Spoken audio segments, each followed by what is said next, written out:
So welcome back to the vlog, guys. Looks like my time lapse didn't really work for whatever reason. I think I had gloves on. But what we did today was a fresh oil change. So hopefully you can see there, new filter. And what I actually did was I had a load of old opened oil. It was about a year out of date, you know, it had been opened, it was on the shelf. And it was left over from other family members' car services. So what I did was I drained the old oil and put the sump plug back in underneath, and then filled it up with the sort of clean new old oil, which was perfectly good, but I just wouldn't use it because it had been open to air for over a year. So then I filled the sump, drained it again, and then removed the filter and put the new oil filter on. And what you do is when you have a new oil filter,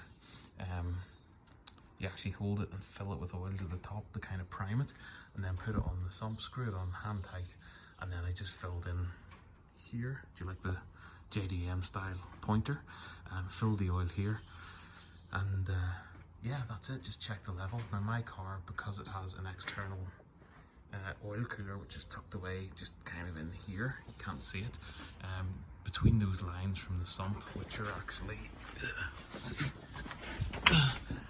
there's your oil cooler lines there, and where the filter is, there's a sandwich plate adapter, so there's the lines and connections, and there's the magnetic blue sump plug.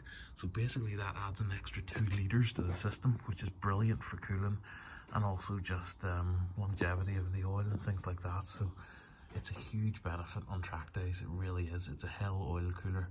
I think it was the 25 row, maybe it was 19, either way it's no smaller than 19. Got that years ago, and I've abused the car on the local track several times and never an issue with oil temperatures. It's absolutely fantastic. Just a quick guided tour, if I can point and look at the screen. There's your gearbox and center diff sump, gearbox mount.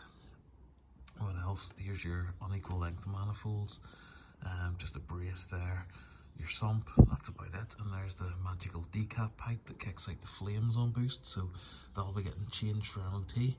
And the rest of it, yeah, it's pretty good. I just gave it a degrease and a clean under there so that the inspector's happy when it goes on the ramp, and that's about it. So quite a still decent car for 2006, and this is now 2023, so it's getting on a bit, but still takes punishment every day of its life, which is fantastic. A quick view of the intercooler piping through the carbon fibre vent, big intercooler, and that's about it. So now what we're going to do is raise the ride height of the wheels a bit. I want an extra 5mm just for ground clearance on local speed bumps, so I'll try and maybe do a time lapse of that, and then a quick video of adjusting the height as well. But for now, that's the engine done. I've checked the water level in the header tank here, and yeah, so the water's good in the radiator, everything's good, no leaks.